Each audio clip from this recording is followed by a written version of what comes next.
కడపలో దారుణం జరిగిందే. కట్టుకున్న భార్యకు కన్న కొడుక్కి బిర్యానీలో విషం పెట్టి చంపాడు ఒక భర్త.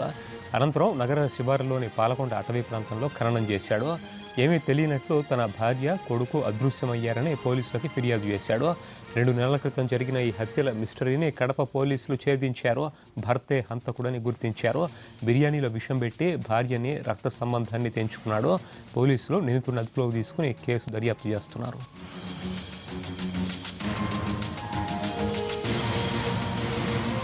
కట్టుకున్న భార్యకు కొడుక్కి బిర్యానీలో విషం పెట్టి చంపాడు ఒక కిరాతకుడు. కడప జిల్లాలో జరిగిన ఈ దారుణానికి సంబంధించి మరింత సమాచారం మా ప్రతినిధి లక్ష్మీనాథ్ చేస్తున్నారు. లక్ష్మీనాథ్, ఈ విషయం ఎలా వెలుగులోకి వచ్చింది?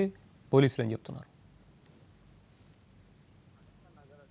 లక్ష్మీనాథ్ సంఘటనపై చెప్పండి. లక్ష్మీనాథ్, కడప నగరంలో 2 నెలల క్రితం జరిగిన ఈ దారుణ సంఘటనపై భర్త కిరాతక చర్యను అందరూ తీవ్రంగా వ్యతిరేకిస్తున్న నేపథ్యం 2 నెలల క్రితం జరిగిన ఈ సంఘటనను పోలీసులు పూర్తి స్థాయి విచారణ తర్వాత 2 రోజుల క్రితం వెలుగులోకి తెచ్చారు. అయితే పోలీసులు అదుపులో తీసుకున్న నిందితుడైన భర్త మరింత మంది సహకరించి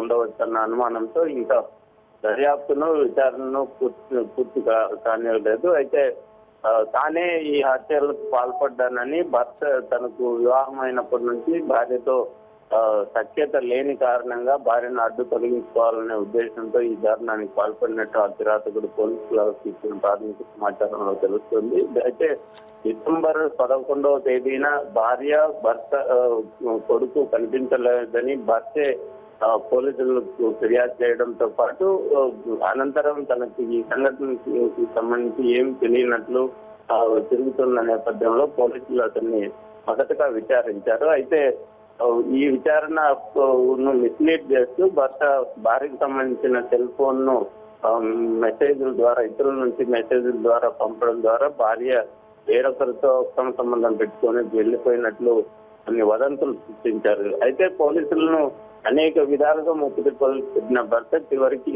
తాను చేసిన దారుణాన్ని ఒప్పుకోవడం జరిగింది. 2 రోజుల క్రితం ఆ భర్త ప్రవీణ్ ను పోలీసులు అదుపులో తీసుకున్నారు. తాను ఈ నేరానికి పాల్పడినట్లు పోలీసుల సమక్షంలో ఒప్పుకున్నట్టు తెలుస్తుంది. శవాన్ని పూడ్చిపెట్టిన సంఘటనా స్థలాన్ని మరి కాసేపట్లో పోలీసులతో పాటు రెవెన్యూ యంత్రాంగం కూడా చేరుకొని పంచాయతీ పెద్దల సమక్షంలో శవాలను కలిసి చేసే అవకాశం ఉంది. తర్వాత వీటిని DNA పరీక్షలు పూర్తి చేసిన అనంతరం నిర్ధారించనున్నట్లు పోలీసులు వర్గాలు చెప్తున్నాయి. అయితే ఈ కేసు విషయంలో గత 2 నెలలుగా పోలీసులకు 2 వర్గాల నుంచి సహకరించడం లేదని పోలీసుల నుంచి కూడా కొద్దిగా వ్యతిరేకత ఉంది. ఎందుకంటే ప్రవీణ్ ను ఇంట్రాగేట్ చేసిన నేపథ్యంలో ప్రవీణ్ తనను పోలీసులు వేధిస్తున్నారంటూ హైకోర్టును ఆశ్రయించి తీసుకోవడం ద్వారా పోలీసులు సహకరించకుండా తప్పించి తిరిగాడు. అలాగే మృతి చెందిన నాగేశ్వరి కొడుకు అదృశ్యం పైన కూడా సెల్ ఫోన్ ఆధారంగా పలు కీలకమైన సాక్ష్యాలు సేకరించే నేపథ్యంలో పోలీసులకు కూడా అనేక అవాంతరాలు ఏర్పడ్డాయి.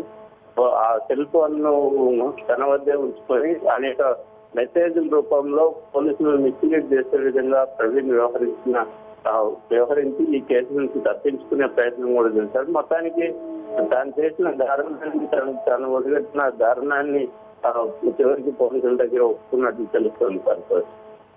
Thank you Lakshminath Reddy.